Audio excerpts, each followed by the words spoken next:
I thought my cellmate had it made. I soon found out I was wrong and the demented reason they were spoiling him.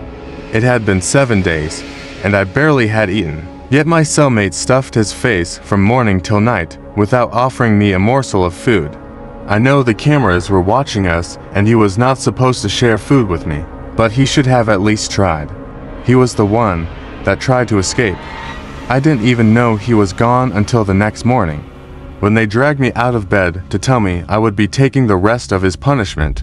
I thought he had gotten away and they blamed me for helping him, until I got back to my cell that night and found him snoring in the corner, covered in crumbs with a half-eaten chocolate bar hanging out of his mouth.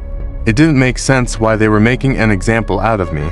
I was always a model prisoner while he was a complete bastard to everyone, especially the warden.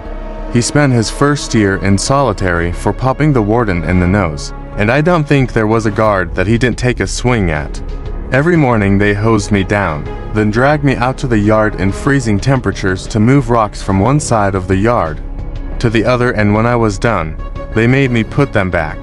He stayed in bed until noon if he chose to, then went to the canteen for a 3-course meal, before having a choice of movies to watch to keep him occupied for the rest of the day. I will admit it was hard listening to him complain about how bloated he was while I was unable to sleep because of hunger pains. To make it worse, they cut what little rations I had in half the day before. So I was extra hungry that night when they came into our cell and set the tablecloth, cutlery, even the hot plate they had. I thought it was just another way of torturing me at first, but then they told me to sit down and started disconnecting the cameras.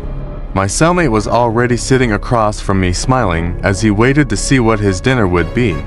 But there was no dinner for him this time. Instead, they chained him to his chair and switched on the hot plate. As they did, one of them whispered something in his ear. I wasn't sure what it was, but his face instantly went pale. Then, without warning, they shoved his face onto the hot plate. I could hear his flesh sizzle and pop even through his screams. I hate to say it, but it smelled amazing, intoxicating, kind of like bacon. Before I could figure out what was happening, they walked out. But before they locked the door, one of them shouted, "No more rations, so eat up." And they all laughed. I tried to resist, but I couldn't.